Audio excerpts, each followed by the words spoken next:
What's up, HyperFast Nation? On this episode of the podcast, I had a very important conversation with Lance Bachmann on digital marketing, social media, and the work he's doing to help all types of business owners, especially real estate agents, get more business. And there are things coming that are changing quickly that make it even more important than ever for you to get started or increase what you're doing online and in the digital world.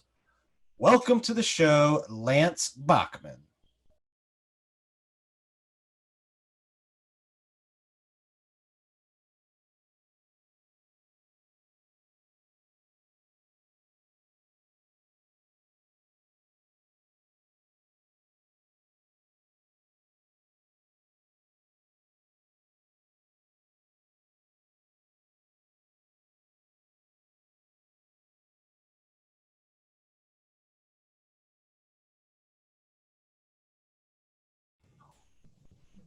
All right, we are recording. Just so you know, I do the full intros after the fact, so don't worry about that.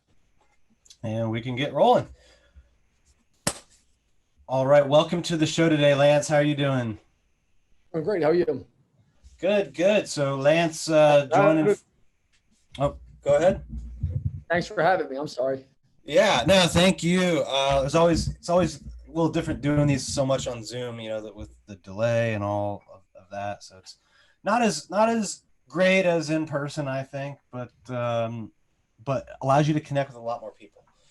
So why don't you give our listeners and viewers in the YouTube world a little bit of background on who you are and what you do, and then we'll dive into a lot of great content on social media, digital media. Yeah. So I'm Lance Bachmann. I'm the founder of One SEO Digital Agency. We have about 100 employees here. We're a Google Premier agency, a Facebook Premier partner agency. We do all things digital, social, SEO, SEM, PPC, remarketing, email marketing, web development design. So we love it. And we do OTT. So love the space. I think it's a great space, and don't think you'd be a better space in life. Well, I know you do a lot of work with real estate agents and in a lot of different, areas online. But where do you think right now the biggest opportunity is in digital media for real estate agents? Well, if I was a real estate agent, I think Facebook would be number one. I think PPC would be number two. I think PPC would definitely be number two. I believe part of local service ads, realtors can be in. So that's number three. And believe it or not, I think email marketing came back so much over the last year because of COVID, and text messaging. People just aren't, and reviews. It's amazing to me how many people do, they use Zillow as their main review platform, which now Zillow is actually going and competing against realtors, which I think is insane, but that's a whole nother conversation. But I would be using my GMB and my Facebook as my review platform because there's signals on your GMB is going to help your GMB show up more, right? So that's one thing. And obviously, Facebook, you want to have good reviews and let people see what you're saying. So they were my biggest opportunities. And And GMB, just so everyone knows, that I think you're referring to Google My Business. Is that right? Okay. yes, So it's like the Google reviews, and I think depending on how many you have, they display your information differently, and yeah, I mean the stars. yeah. I mean you want your ratings. You want to have it fully optimized. You can put video in there. You can update on there. You post once, twice a week. I mean it's really really good for people. Just don't use it. It's amazing to me. So your top two were Facebook and Google PPC. Let's dive into those. I think there's different tactics for each of those. With Facebook, you're getting in front of people that aren't necessarily on there to look at homes or think about buying or selling. They're on Facebook for other reasons. Google PPC, you know, they're probably searching like homes for sale or homes in this area or something related to real estate. So there's intent Best there. realtors, Bucks Um, County, the intent's huge on people. So the nice part about Facebook, you're right. The majority of people, but you can go after people with similar audiences. There's ways you can go after. You have email lists that can build similar audiences on Facebook and Instagram. Most people don't even use that. Just go ask the actual almost every realtor you meet. Hey, listen, is your Facebook and Instagram optimized with your own email list of everyone you've done business with? No, why? Well, Well, because you can send signals and say, I want similar audiences to people that actually look like people I do business with. So if you're the best person in Idaho, there's a big article a few years ago where I think it was Idaho. He sold 480,000 townhomes. This one person, but he made a boatload of money. 400. It just, that'd be great for him to go after people that are looking for the intent with townhomes in Idaho. If you're the multimillionaire listing in Bucks County, i.e. Joe Bograd, right? He can go take his database and go after similar people that want to sell or buy actually on Instagram, Facebook, and on Google and do the same thing.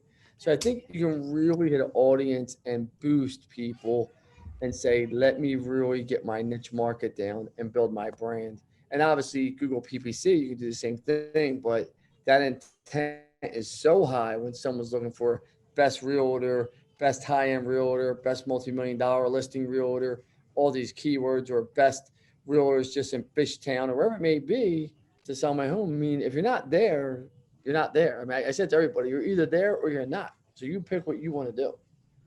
And does it, I know the rules are, and what these platforms allow you to do, they're constantly shifting and changing. Does it still work really well to take a list of people you've done business with and use their emails and then tell the platforms, like, get me in front of a similar audience, but in this area, like that still works? Works incredible. That's the whole reason of data aggregation. You bring your data in. I mean, if you don't do that now, you're just only hurting yourself. You're probably paying 3 or 4 times, maybe even 10 times more per lead than you should be. That's going to be the best way to bring your cost per lead down drastically, because you're only in front of the. Think about this. What's the likelihood if you already done business with this certain audience and it looks this way? If you were out in the same exact audience, it just doesn't know you. It's very similar.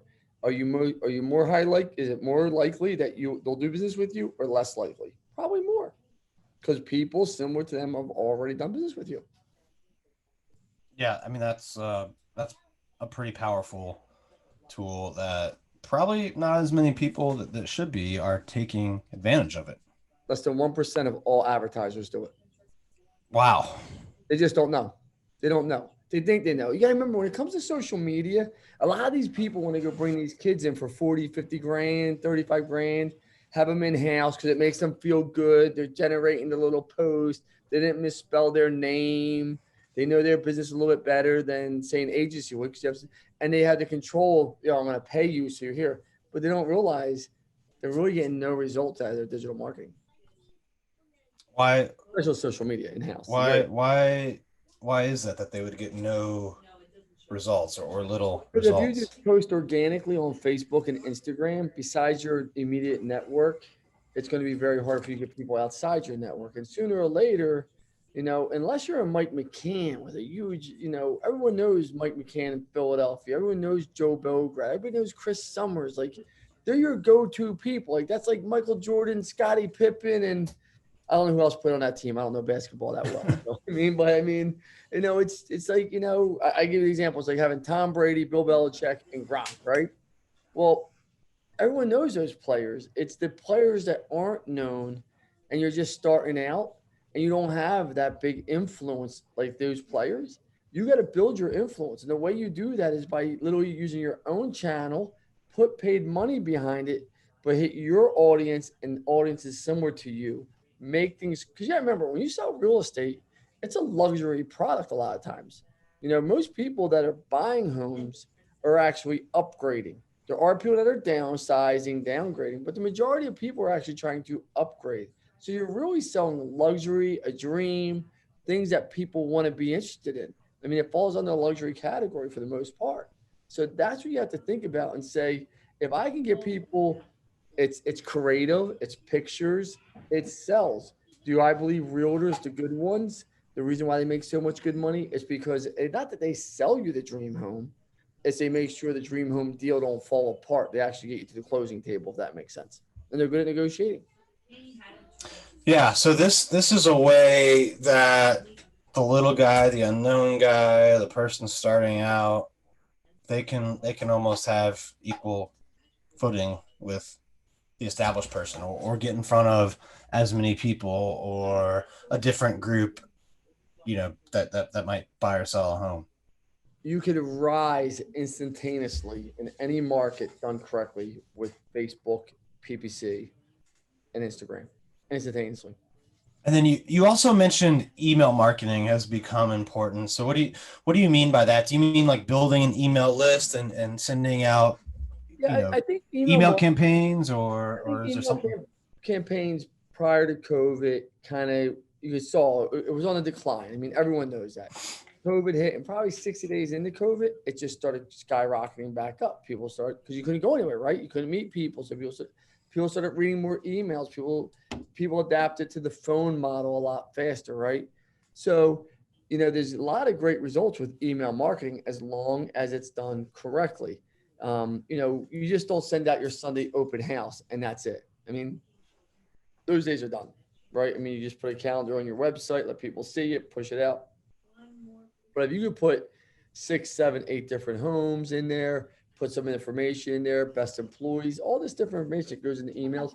Talk about, did your house go up in the local area, the worth? Zillow sends that out every month. See if it's true. See what trends are. Educate buyers, educate sellers. And if you really educate sellers that so many people are trying to get right now because there's such a low inventory, because a lot of people don't know what their house is worth. A lot of people don't even know, is it truly the market? Like if you put your house on the market right now and your house is on the market and it's below that 1.1 million mark, well, really probably 800, 750, and it lasts more than 2 or 3 days, your house is probably literally over, way over the market value. Or there's something drastically wrong for what your house is giving because houses are selling on the first day, second day on the market, 20, 30, 40, $50,000 over right now. Hey, hold that thought for a minute. Are you a real estate agent in the DMV area or thinking about becoming a real estate agent in the DMV area? Why not join the highest selling team in the DMV? The Carrie Scholl team is hiring more agents. We have the best training systems, the best culture, and the best environment to get you to the next level, whether that's starting out and getting to 6 figures or getting from 6 figures to 250 or to $500,000 or even beyond. Go to carrieschollcareers.com. Again, that's carrieschollcareers.com. So it's just making people aware of that. And I think sometimes real estate agents are, and this probably applies to other fields too, like you're in the game, you're so entrenched in it that, it's like secondhand knowledge to you, but because of that, you kind of assume that the sellers already know this, right? So They I don't. think, They don't. yeah.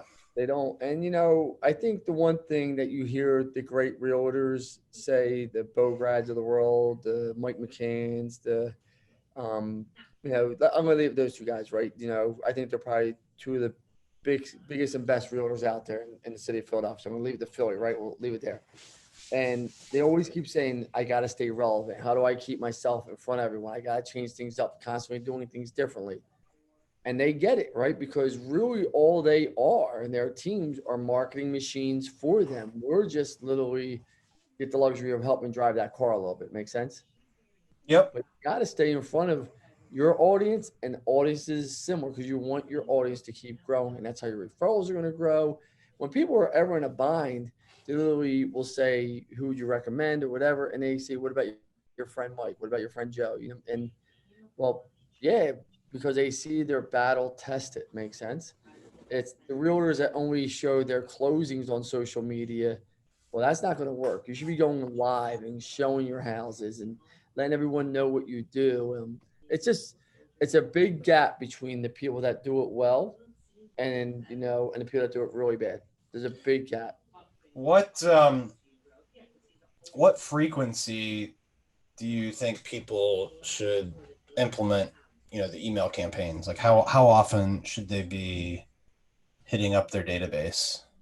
I think, for a realtor, if I was a realtor, once a week, because you could put a newsletter out there, what's new to the market, what's hot on the market, what's sold on the market, what your house is worth, what's changing.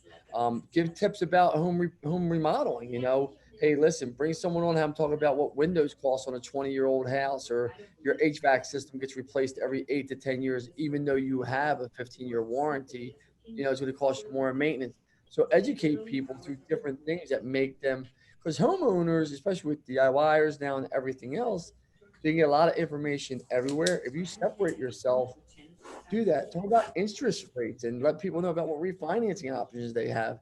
You want to do, I say this to everybody, you have their birth dates. Realtors have their birth dates, and I've yet to see that someone send someone every year just a happy birthday.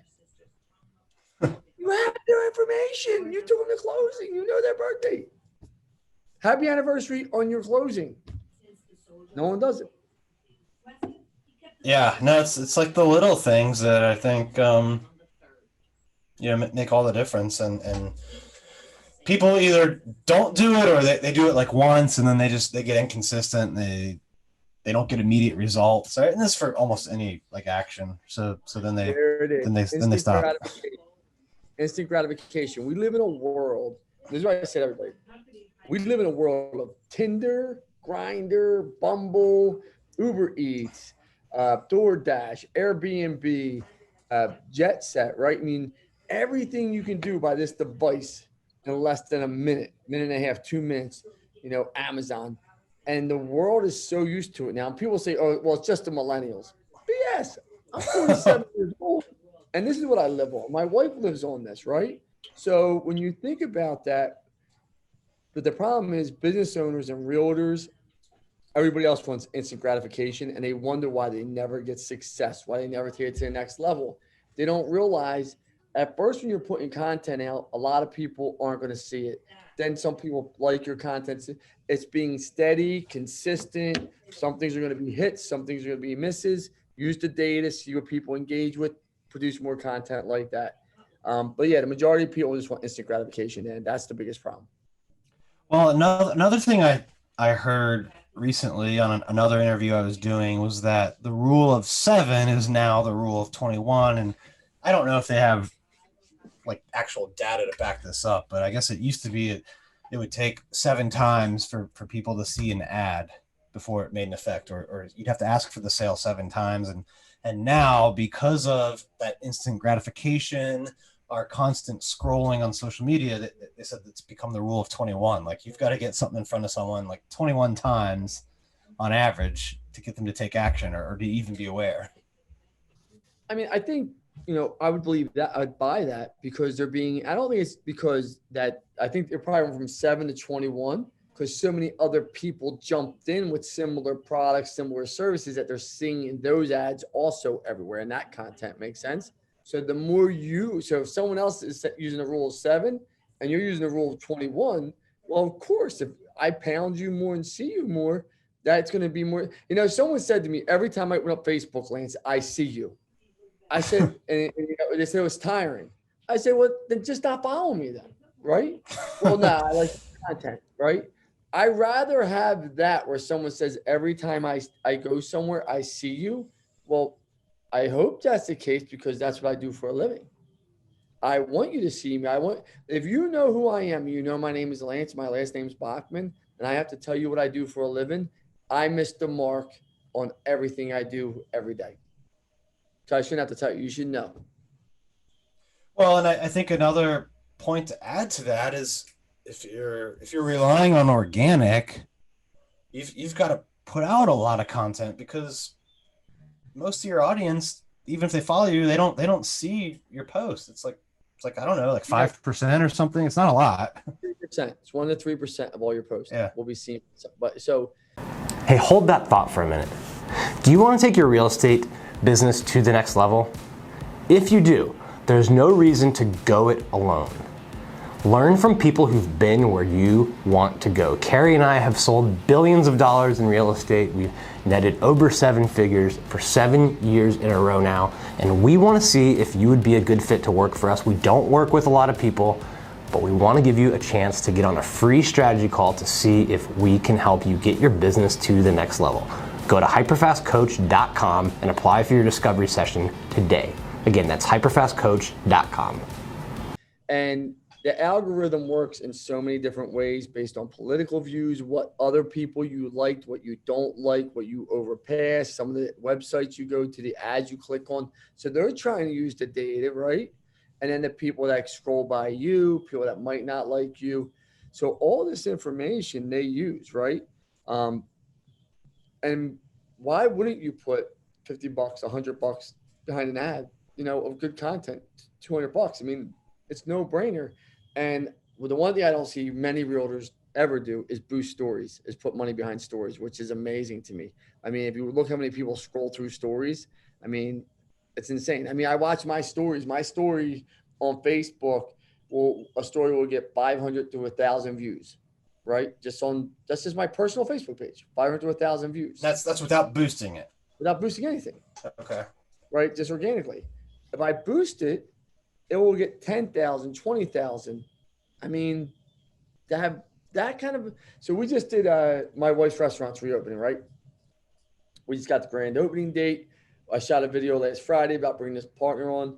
My personal views, all platforms together, were about 6,000. Doesn't sound like a lot, but that's a lot of views, organically, Dan, right? It's just a lot for just a restaurant, just throwing it out there, right? We put money behind it. I think we spent so far like $92 just on Facebook and Instagram. And I think we've had triple that in 15-second views. So for $100, 6,000 to 7,000 15-second views, I would take that all day long. Wow. And when you're boosting your stories, are you selling in there, or are you just doing stuff to make people aware of you? Make people aware. Yeah. I mean, I don't think people resonate, especially this generation, with someone trying to sell them everything. I think if you just, just be yourself, people pick up what you do. I do believe in the multiple touch rule. People see you multiple times. You stay consistent. They understand it. Sooner or later, they're going to reach out to you. They might not do business with you, and that's okay, but they're going to reach out to you. All I want from anyone, I tell people, and this is what if I was a realtor or if I was a mortgage person, is at least give me a shot to earn your business. I might not, but I want you to at least think about it and say, you know what? Maybe I should call that Lance Bachmann. Maybe I should call that person over there. Maybe I should call that person. That's all you really want. So you might, for example, just, and a realtor could do this, but apply it to them. But you might do a story of where you're teaching someone you're teaching a technique on how to do digital marketing, and then you're just boosting that story so people see Lance, they see a digital marketing lesson, they're like, oh, that's pretty cool. Lance is the digital marketing guy. That's it. That's it. Just speaking. I mean, and what realtors can do is talk about home values in a certain area, drop that PIN code right on there so people see it and be like, hey, do you live in zip code 1897? Do you live in 18974? Do you know your house went up 22% in the last 6 months? All of a sudden, that person's sucked in. Let me watch the next 40 seconds here. And then you jump into it. What are some things that you think people should be focused on right now or in the months ahead that maybe wasn't as important, in the last year or even the last few months? I don't think the market's going to stay the way it's going. I don't believe, like people say, I don't think the housing market's going to crash. I don't believe that, but there's no way. I mean, it's funny. I saw plywood, 3 pieces of plywood was $269 this morning, right? It can't, you can't. And the reason why because you can't build for what you're buying these homes for in some places. Right. You literally can't build. You literally can't build a home for what you're buying some of these homes for. So, and that's what people don't understand. So people don't understand real estate is when someone's like, yeah, it's a 4,200 square foot home or 4,000 and it's in, let's just say a little rural area. It's maybe $350,000, $400,000. I'm like, you could probably build that at that point. I mean, and find someone that would say, yeah, I'll go build that for you brand new at $400,000 just because the materials are so high. So I think you're going to see that have to come down. I think you're going to see a balance somewhere. If I was a realtor, I watch out for, and we saw this. How many people were making hand over fist in the mortgage business and real estate business back in 2008 before? How many people? Everybody was making money. They were hand over fist, right? Well, the great ones survived that, and they kept pushing forward. These other people didn't save money. They just kept spending. You are a business person at the end of the day. If you were a realtor, you're self-employed, you're a business person. I would tell you, put money away. It's going to rain. That rainy day is going to come. And make sure you have the umbrella or you're going to be suffocated out. You're going to be going and working for 30, 40 grand, 50 grand a year, whatever it may be. So save your money so you can withstand the storm. Number two, I think social media with privacy rules. I think what Google's doing with a lot of privacy stuff. I think social media, I think Facebook, Instagram is going to start doing more of it with privacy, with data.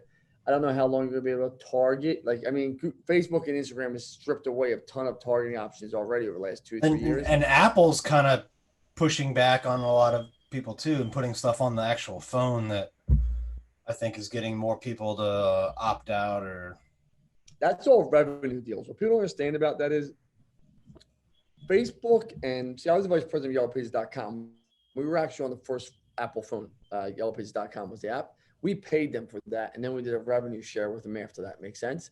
So once the revenue share from Facebook and they're not willing to pay so much money because it becomes so high, that's when Apple says, okay, well, for privacy reasons, we're just not going to let you do this. Or Google. Makes sense? It's all about revenue share. That's how you make their money. yeah. If you look, Apple pays Facebook, Facebook pays Apple, Google pays them, everyone, it's all one big cluster. It's one big boys club or girls club, you can call it whatever you want. So what do you think will happen and how should people prepare or react when these shifts occur in privacy? This is why I say to everybody, data is king. Data is king. People don't store people's name, phone number, email address, their Facebook page.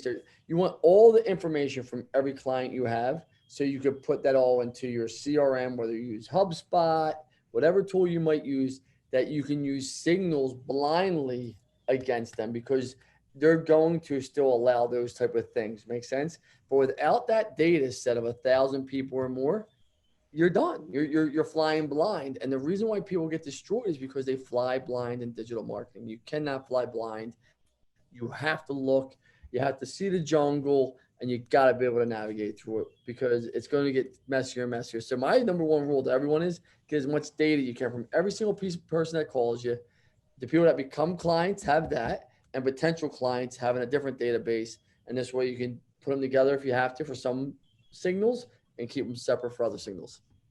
So you need to invest now when it's more wide open in digital media and digital advertising and build up databases, audiences, information, because in the future it'll be harder to get, probably cost more money to get. 100%.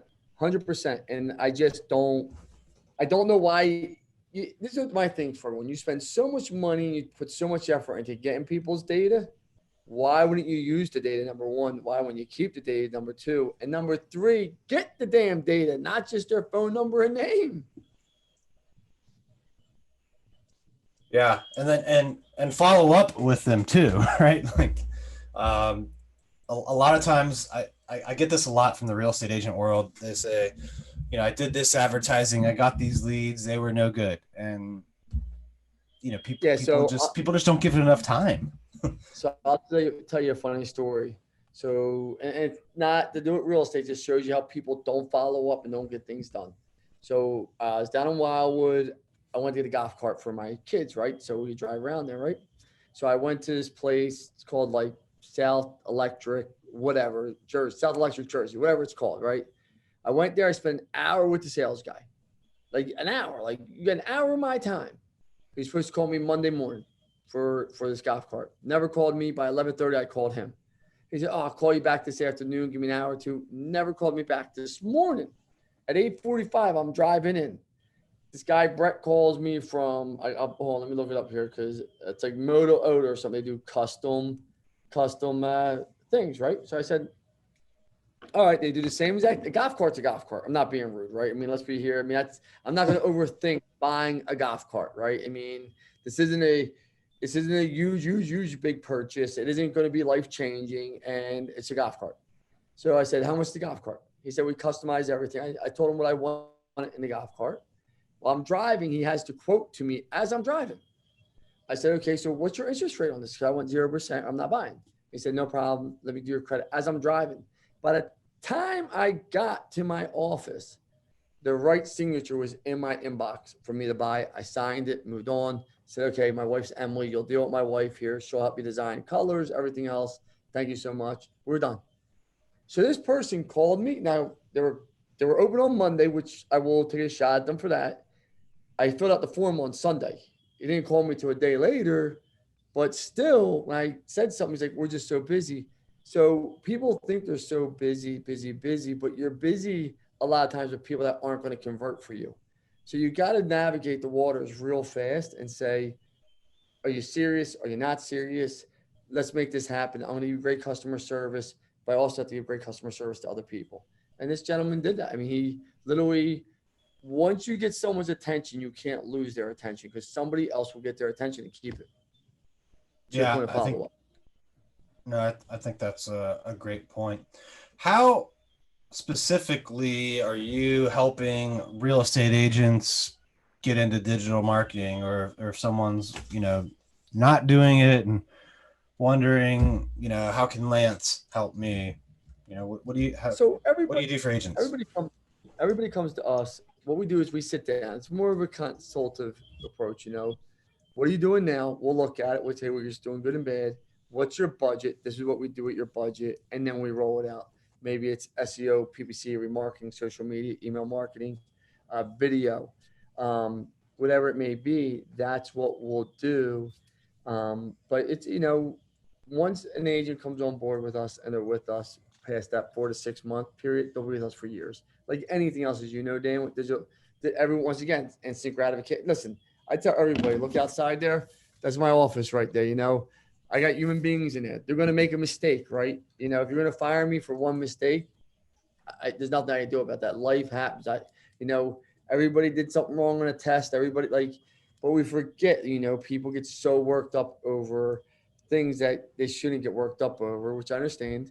But once you make it past 4 to 6 months with us, it's so sticky. You'll be with us for years. You'll see the growth. You'll see the growth. You'll see the growth. This is not, people say, why does it take time? Because anything great, what's worth doing, built to last, takes time to build. It doesn't happen overnight. If it was that easy, everybody would do it. What would you say to someone who has not done it yet, started in social media, digital media, or maybe they haven't been getting results or doing it Somebody that effectively? hasn't done it yet and you're new in business, call me. Someone that's been around for 20 years and hasn't done it yet, don't call me because I'm not going to convince you. I'm not. I'm not being rude. Don't call me. I don't even want to have that conversation with you. I just don't. Like what's it take you to realize to wake up you should be on social media at this point or digital marketing? Like that's not my battle to tell you. Makes sense? Like that's insanity. Like you're just, I used to use the word idiot. If you've been around for 20, 25 years and you're trying to grow your brand and you're trying to sell more homes or get more buyers and you're not on social media, what's it take? A baseball bat to the head? Dan, at some point the bell has to go off. So that's one. Number two, if you are doing it and it's not working, it's going to be a few things. It's always the same few things. Budget, number one. Strategy, number two. Budget and strategy can be intertwined, right? Number three, you didn't give it long enough to whoever you've been with, right? These are all the same things. Number four, the people that you did hire just really have no clue. And number five, what you're trying to brand yourself, it just doesn't go with the community you're trying to brand yourself with. So they're the biggest things that happen. Normally it's budget and I hate to say it, it's really budget and strategy are 1 and 2. Because you need to have the right budget and you got to have the right strategy. Without the right budget and you have a great strategy, that's awesome. But if you have the right budget and you have the right strategy, you're just going to blow through money. Yeah, I agree. This has been amazing. I love what you're doing. Love the message that you're getting out. Before we wrap up, I always like to do a HyperFast round. If you're ready for some rapid fire questions and answers. I am. All right. What's the biggest piece of advice you'd give to a new real estate agent? Have fun. Don't take it so serious and be honest and follow up with everybody. All right. If someone had to, let's say a successful agent had to start all over, they couldn't bring any of their money with them, their reputation, any of that, just the knowledge they've gained, and they came to you, how would you tell them to start? Facebook, Instagram, Instagram. Every time, just start requesting, becoming friends with everybody, build a network, build a community, maybe build a community page. But Facebook, Instagram, by far, that'd be my first one for a realtor that has no money, starting over. You can do a lot of this yourself and have fun with it. All right. What's the biggest challenge you've had in business, and how did you overcome it, or what did you learn from it? Biggest challenge had to be going through COVID. We lost 50% of our agency inside of 2 weeks, 50% of our revenue, not employees, but revenue, a little bit higher than that actually. And I had to make decisions. We didn't lay anyone off. We buckled down. My employees rose to the occasion. Clients came back. But that was probably the most stressful period of 12 years of business with over 100 employees, saying to myself, what's going to happen here? That's crazy that you lost revenue that quickly. Like I just recalling back in my mind, I thought it was an opportunity for people to market more. I guess depending on the industry, but well, think about this. So if you think about this, auto dealers got shut down, hotels got shut down, contractors got shut down on March 17th in the state of Pennsylvania and across the country. People were getting shut down. No one knew what was going on. Why would you keep a bill out there as a business and say, right. I'm keep paying someone? I don't know when this is opening back up, what's going to happen. Makes sense. And the moment they extended it again past 2 weeks, that's when it really hit us. All right. When you're not working on your business, what are you doing for fun? I'm with my family. I'm with my 4 kids, my wife, my brothers, my sisters. I'm with my family, nieces, nephews. All right. Last question. Where do you see yourself 10 years from now? Still doing digital marketing. I own other businesses, but this is the one that will be standing, that I love, and there's no better space. So I can't see myself doing anything else in life besides this. All right. Well, thank you so much, Lance. You've given our listeners and viewers a lot to think about, a lot to implement. If people are interested in learning more about working with you, or they just want to connect with you, what are the best ways for them to do that? I just go right to www.oneseo.com, fill out a form, and just contact us, chat us, and we'll be right in touch with you. All right, guys, connect with Lance. This has been great. Thank you, everyone, for tuning in, listening, watching. Make sure you hit the thumbs up button, subscribe, and share this with more people so we can help more people learn and grow. We will see you next time. All right. Thank you. Very nice job. Thank you for tuning in to this episode of the HyperFast Show. Subscribe to us if you want to make sure you get the latest and greatest HyperFast shows. And remember, we love reviews. Reviews help us bring better and better guests and improve our shows. So give us the good, the bad, and the ugly. We hope you enjoyed the show, and we will see you next time.